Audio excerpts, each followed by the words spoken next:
Greetings, guys. Welcome back to my channel. My name is Monette. This is my channel, Evolve with Monette. For those of you that are new here, I'm a professional intuitive empath. Come on in. So good to have you. Thank you for inviting me. If you are out of alignment with someone, it will turn into something that becomes tangible. It means that you are no longer your mismatch for your spiritual alignment. And this is when people can go rogue. This is when things can change. But the relationship will become so uncomfortable that you actually may come to dislike, despise, and even absolutely hate the person. And you may be, if you're on the empath side of it here, trying to keep this from going into full and total disrepair. This is a message from your angels to get out of there. It's a time to leave wherever that place is, because it will devolve into deeper levels of pettiness and spite. But that's one of the first tells that things are not going right, is that a person who is no longer in a vibrational match or alignment with you will start to be spiteful towards you. And they may do it covertly, whether they are a narcissist or not. It's all a thing that we all can do, is tap into covert, sneaky energy, okay? But they may do it covertly. It will be underhanded. It may be something that no one else can see. Have you ever guys had a sibling, maybe that pinched you in the back of the car, but your mom or your dad didn't see it in the rearview mirror, but you sure as heck felt it, and you're retaliating and like, wait, they just hit me. That's not fair. And so you might lash back out actually, or yell or whatever, and no one saw it. So then you could be gaslit and you're crazy. That's a small microcosm of a picture and a snapshot of that, right? But that's very much what happens in those situations and in your actual reality, is someone will begin to gaslight you by treating you spitefully. They're not telling everyone else around them the deep resentment they have, the deep attachment, entanglement, hidden emotions, feelings, whatever is going on under the surface. You're aware of it. You're maybe ignoring it because #empath. We will sometimes bury our head in the sand like an ostrich because we don't want to disrupt the ecosystem that we have developed, or maybe we're attached for whatever reason. It may not be all them. It could be our own codependency and attachment to whatever that was comfortable. But very much like Stockholm Syndrome, when someone emotionally is kidnapping you, you can have affection for your person that kidnapped you. It's a very studied, real phenomenon that happens.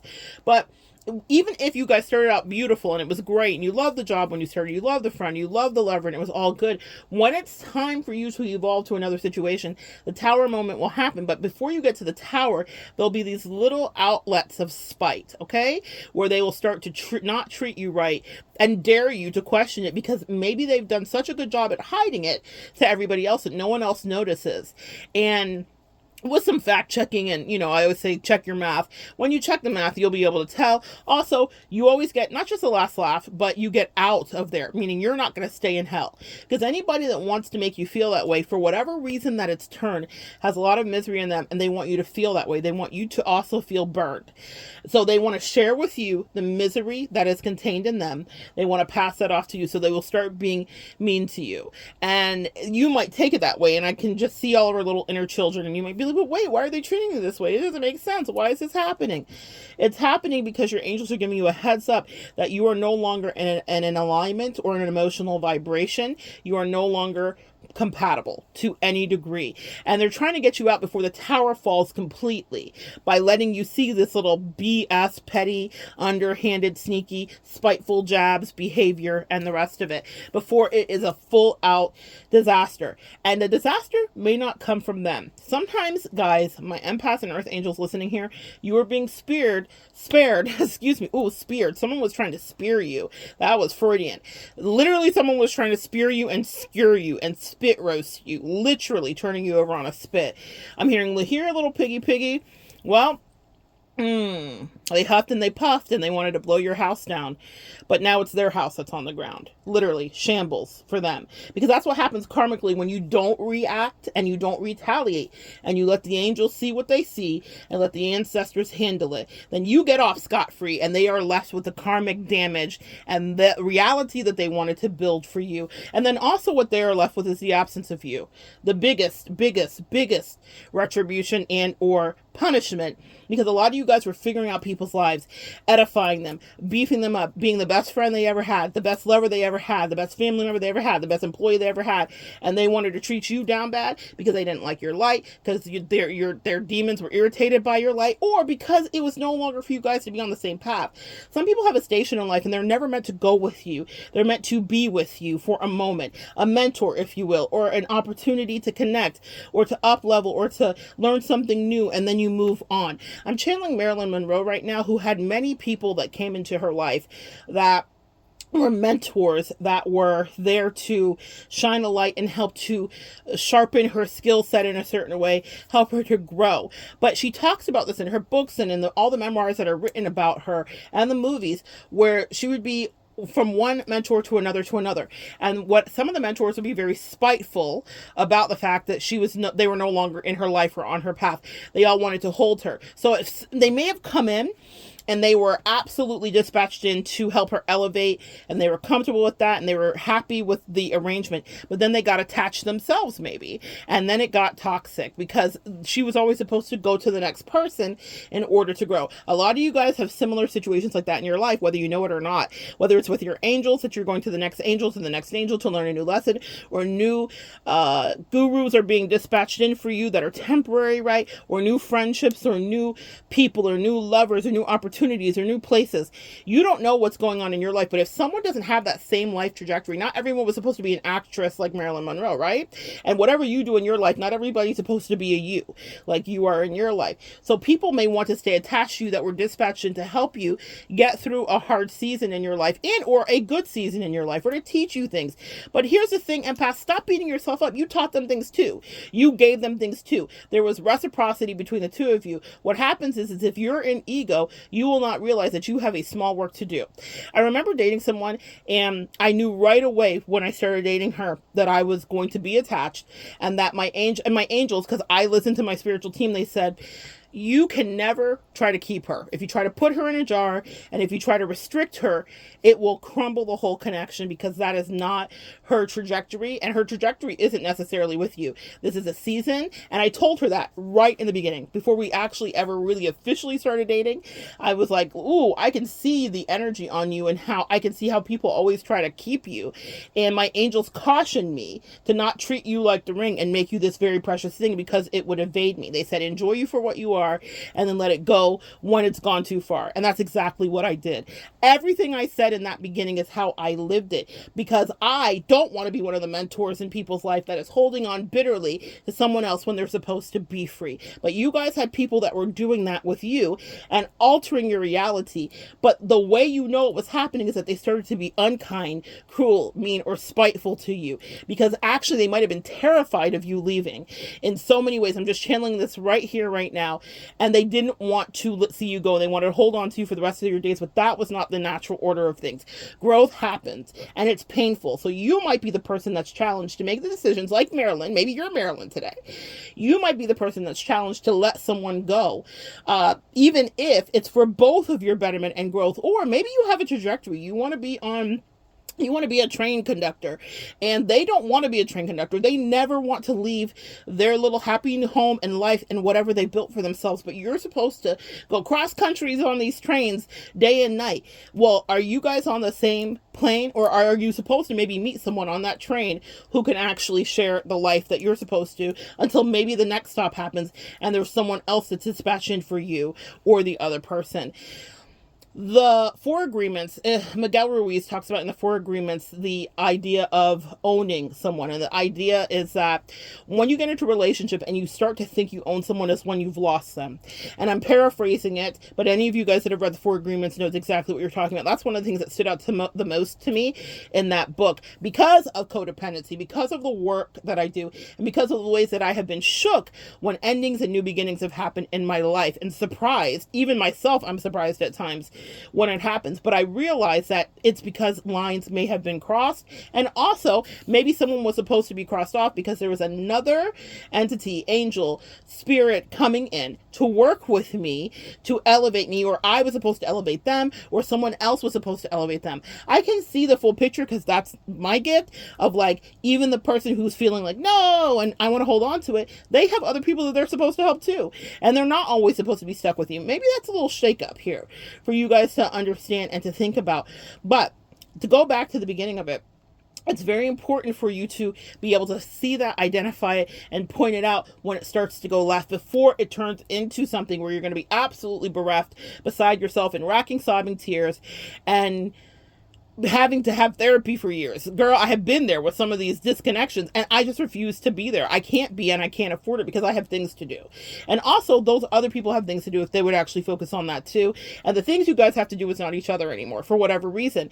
But usually empath, we will try to just hold the line because we don't want to disrupt things. But how many times have you suppressed what you really wanted to not live your life? How many times have you tried to stay in a complacent stage so someone else could be right or feel safe, or whatever the case may be? But they are supposed to be in that stage, and there's nothing wrong with that. Actually, maybe that's their station, that's their life, but it's not yours. A great lesson was taught to me, ironically, by my toxic twins karmic. I remember observing that relationship, and maybe you guys can take something from this. And I've talked about it in every way, but it's such a powerful lesson for me because I dissect all these beautiful lessons that came from it to this day. And one of the lessons that I watched was when my twin was being coerced by her karmic to stay in a very small life that I knew she would hate eventually. Maybe not immediately, because I'm sure there was payoff and happy time and all the rest of it. But eventually I knew, because of her energy, she was a Sagittarius, that being held back or being restricted is actually her kryptonite. It makes her hate someone. And I was watching and I was like, oh, this is not going to go fun. And you'll resent this person later. And I could see the greater picture, right? But what I learned from watching her karmic's name was Lindsay. And what I learned from watching Lindsay is that people that don't have anything good in their life will try to bring you down to their misery. And so I want you to identify the Lindsays in your life. And recently, and in the last couple years, God has made it so very clear when I have a quote unquote Lindsay in my life, someone who may want to keep me near, but it's not because they actually care about what happened to me or they even like me. I could justify staying if I felt like someone really was rooting for me. But when they start to be spiteful and evil as fuck to me, and then they still want me to stay to help continue to set them free, to edify them, to raise money, to help them with their next levels up, to fill their cup, to fill up the places and the deficits in their relationships that don't exist, that's when I'm like, no thank you, sis. Because now you're a Lindsay in my life. I'm so grateful for Lindsay. I always say it. For my toxic twin, y'all will never know her name. But that Lindsay girl, she taught me so many things by just being her evil little self. And also her low vibrational self. Because she was dragging down my twin and wanted her to stay in complacent energy. Didn't really even want anything with her. Didn't even really like her. And really just wanted to do it to see if she could one-up me. You know, the karmics will always try to compete with you. But she wanted to have what I had because she thought, oh, it must be so good. And I was like, okay, well then have it and see how good it is. See how good it isn't when I'm not involved. That part, guys. Always disconnect your energy from third party dynamics. You are the dress. It's sauce. You are the dressing. I promise you. You are the blessing. And as soon as you're removed, it's just not as fun. But that's not it. I could care less about that. They could stay together, be apart. I don't care. But I learned something from Lindsay. When a Lindsay is near, it's someone that is a low vibrational person that wants you to stay. My twin had a dream of like being a flight attendant, and her son was graduating and she wanted to go be free. But Lindsay was dragging her into her energy because she was like, no, you can't leave me. She literally said it. Tears in her eyes, big old southern accent, big old blue eyes and watery tears, ocean eyes. Isn't that what Billie Eilish calls them? Ocean eyes. But she was really the bad guy, that part. And she was all like, don't leave me. Whatever am I going to do if you leave? Thrive. That's what would have happened to my twin if she would have left. But she was so desperate to keep her there that it was all out warfare emotionally on her, and she succeeded. But that was her station in life. That was Lindsay's station in life too. Whatever she had gotten herself into that she wanted my twin to clean up, that was her station in life. That was not my twin's karma, but she attached herself to it, and then she got it. Be careful what you ask for. Now I'm a teacher, so I learn from observation. I try not to learn from just living the lessons in my life. So because of Lindsay and that powerful lesson, I learned how to identify Lindsay-esque energy, okay, in my client's life, in my own life. And so it's something I want to teach you here for absolute free. Pay attention and scan around you. Who is terrified of you doing better than them or leaving them to go have something more successful, and or who cannot leave their situation and station that they've attached themselves to because they think they're stuck? And stuck is relative, and it's a mindset. It's not a reality. No one is ever stuck in anything. That's why when readers are like, oh, they're stuck. If y'all have ever been in that, they're stuck and they just can't get out. That's bullshit. You can get out of anything you want to, anytime and any day. People leave people all the time. They get into relationships all the time. They start a new job. They move across country. People do what they want to do. When people say that they're stuck, that's a mindset and a reality that they've now said is true. So the universe says, we respect you. The universe is no respecter of persons. It's a respecter of thought forms and ideas. So if they think they're stuck there, then stuck there they shall be. But I pay attention to whoever is a Lindsay. The Lindsay doesn't have to be a lover. It doesn't have to be a third party karmic dynamic. It can be a mother. It can be a friend. It can be a parent. It could be a brother, a sister. It can be an employee. It can be an old high school friend, bully, whatever, frenemy. There are Lindsays in your life that don't want you to be free because they are mired and stuck and rooted to their misery. And so as soon as you identify that someone is a Lindsay, trust me, what they will start to do is try to spite you. They will manipulate you in any way that they can. The powerful lesson that I learned with that karmic is that she was a Scorpio. So I got to go in and literally, almost like, you know, when you examine a cadaver as a medical school student, I got to see the functioning of the body, the way that the emotional body works of manipulation. Because I was up against a Scorpio in battle, I got to examine it from the head to the toe. And I got to understand exactly how they will not let you go, how they'll manipulate you to stay in, how it will be subterfuge, lies, duplicity, two-faced energy. Some people can morph into and go rogue and turn into a Lindsay. Some people have always been a Lindsay. You have to discern that for yourself. But I'm here to teach you that there is a mechanism and a thing that they want to do, which is literally just stop you from your blessing. I know if my twin could do it over again, she would, but she can't. She relegated herself and attached herself karmically to that energy. And then Lindsay, maybe she did become. Now Lindsay and her are equally yoked. They are of the same vibration.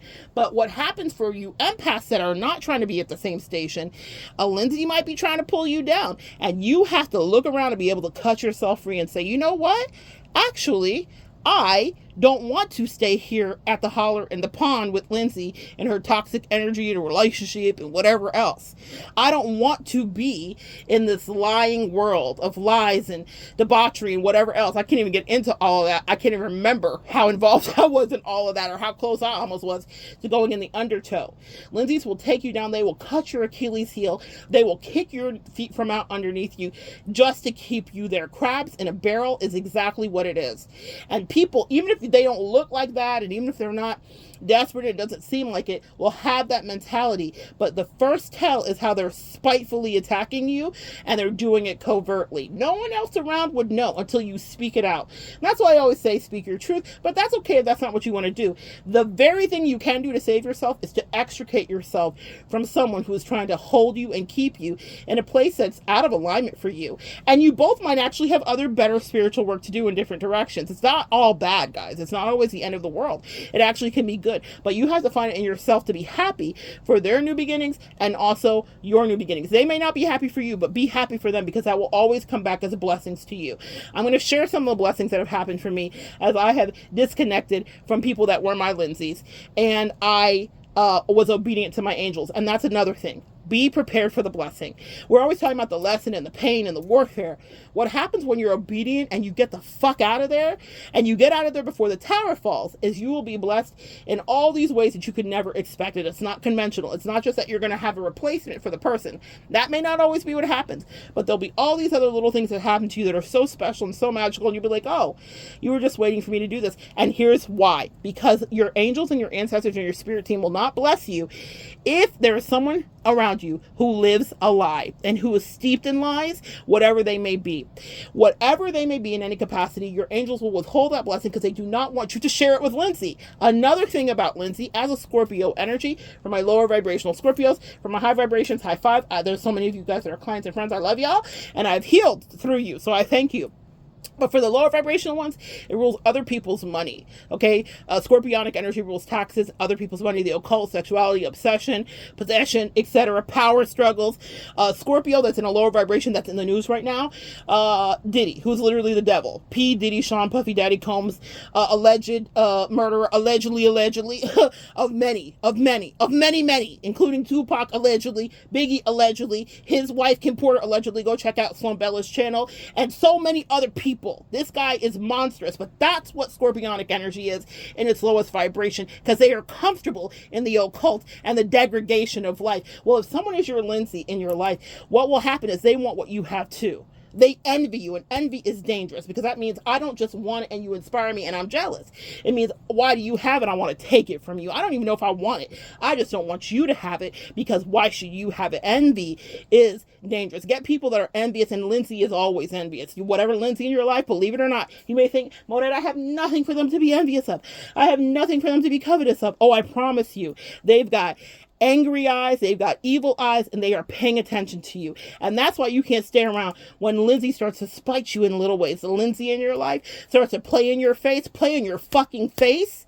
The way that I get pissed off for you guys and for myself too, you have to get out. I remember talking to my twin and being like, girl, are you going to go fly the world and live your dream? And she was like, absolutely. I would never let any man take that from me. But she wasn't paying attention. It wasn't a man. It was a Lindsay. It was a Lindsay that was taking it from her. And you have Lindsays in your life. And you have Lindsays that are trying to cause you strife and that are envious of you and just don't want you to have it because they couldn't. They can't imagine. And guys, be careful, because some people may be like, why do you deserve that? They may be judging you the whole time. You won't realize that someone's a Lindsay until after you really leave and the angels are like, they didn't like you the whole time. They thought, why should you have this? They thought, well, I'm like this, or I look like this. Lindsay also was incredibly superficial. And one of the power struggles there, so this is, pay attention to this in your life, especially since I was talking about Marilyn Monroe. One of the power struggles there is that some people will just assess you from a very superficial place. And they'll feel like they're better than you for whatever reason. They're entitled. They're better than you. And guys, you guys are hidden in plain sight a lot of you. You're cloaked by your angels. Because first, they don't want Lindsay to rob you. Because if she can, she's going to take everything she sees. Because again, scorpionic energy rules other people's money in the highest and lowest vibration. So in the lowest vibration, it means she's going to rob you blind. She'll have you caught up in some scammy shit. Whatever the case may be, she's a scammer naturally. Or she's lying. Or she's great at lying. Or she's great at hiding. All of that stuff. But also, they're superficial. AF, okay? So somebody may be looking at your life and be like, you don't look like you deserve to have what you have. That was super much an energy of the Lindsay path that I went down. And so she was like, why do you love this person so much? She is black. She is this. She is that. She is big. She is tall. She's not that fly. Da, da, da, da. So then she started to stalk me to try to figure out why. Your Lindsay also will be a stalker. They will stalk you. They will track you. They will pay attention to you. They are a monitoring spirit of you because they cannot let you get a second to breathe. They will call you repeatedly. They will do things that are beyond the boundaries, or they will stalk you after you've said, please stop stalking me, because scorpionic energy and low vibration rules possession and obsession, both of those, okay? So they think you belong to them. They're a fixed sign. They're fixated. They want to bring your life to an end. Scorpionic energy holds grudges too. Get away from the Lindsay. They're trying to kill you. Unalive you. Excuse me, YouTube. They're trying to unalive you. I'm telling you guys. And even if it's not in real life, then it's at least spiritually. They are trying to unalive you spiritually, respectfully speaking, and figuratively speaking. Let me clean that up. They don't want you to have the next level because they don't like to see your cup filled. Their cup's not filled. Why do you get a cup? You're too black to have a cup, or you're too white to have a cup, or you're too Spanish to have a cup, or you're too tall to have a cup, or short to have a cup. I want a cup. Where's my cup? Let me take your cup. Fuck your cup. And not only let me take your cup, I don't even really want that cup. Let me turn that cup upside down after I get it from you. That's what your Lindsay will do. And then they'll laugh at you right in your face and be like, come to me and cry in my bosom and tell me how it didn't work out the last time. And here's what you need to know about your Lindsay. They've been evil eyeing you the whole time. They've been hoping it didn't work out. They've been hoping someone else hurt you. They've been gossiping about you as soon as whatever. If you went to them and you're like, oh my God, this thing didn't happen, Lindsay, what? And they're like, oh, come tell me about it. And they're snicker, laughing, because they they orchestrated it in an energetic fashion for it to go that way. It doesn't mean they have power over your life, but when you're in proximity and connected to them, then they do. And when they start to spite you and you stay, then the angels say, that's on you, because we're showing you how they're playing with you to your face. Now they're an enemy. If they were ever a friend and an ally, now they're an absolute enemy. Now you can employ the 48 laws of power. Now you can start reading and studying Robert Greene if you're dealing with that. Now you can understand Sun Tzu, the art of war, because what you're not going to go for is another round with a Lindsay trying to keep you down, bring you down to their level, because they can never ascend. They can't even imagine ascension. How dare you want to ascend? They're envious of your ascension. Where do you want to go? Why don't you want to stay forever, ever miserable, commiserating, fill in the blank, friends, lovers, family members? It's because you don't want to. So pay attention when they try to spite you, or start to spite you and start to spear you and start to stab at you and take jabs at you, because that is your exit. That's the train you got to catch out of there, my dear. If you're going across country, all aboard. That's what the angels are saying in your ear. As soon as you start to see that underhanded, covert, sneaky behavior, it means that you are not in a place with someone that's stable, and they will try to get you and then laugh at you and then say, come to me for comfort because, this didn't work out for you again. Oh, it's too bad. Your life is such a mess, but it's okay. We'll do our best over here. You have some other new connection, new opportunity, new destination, new station, even if it's just to be away from them for peace. Because here's the thing, and I think your angels allow this for you to see that is what your Lindsay's trying to do, so that you lose any compassion that you have that would have kept you true, tethered, and loyal to them. Because empath, that's what we run on. They say America runs on Duncan. Well, empaths run on compassion and loyalty. Okay, so we'll stay in something with someone who absolutely hates us, who is morphed into a Lindsay, only because we don't want to cut ourselves free, because I gotta stay here and be good to them. Well, this is why I'm telling you, you already did your reciprocity. If you were in the trenches with them, if you love them, if you edify them, if you gave them advice, if you talked to them, if they talked to you, it was reciprocal. That's what you need to know, boo. You did it. It's done. The debt is paid. Finish. Now run. And keep it that way. Keep running away until one day you find a place where you can sit and stay. But be careful of your Lindsays. Think about Marilyn and the lesson of that. She was supposed to go on to other people to help her be great, but people were very covetous of her energy, and so covetous that they didn't even want her to breathe. That happened to her, literally. Message. Anyway, don't be Marilyn. Pay attention to your Lindsays. And when the spite starts to seep out of their pores, like poisonous, toxic energy, know that that's your angel saying, all aboard. This train ticket's free. Get out of there. Run from your Lindsay. So good sharing energy with you guys. Come back and join me next time. We'll continue to evolve together.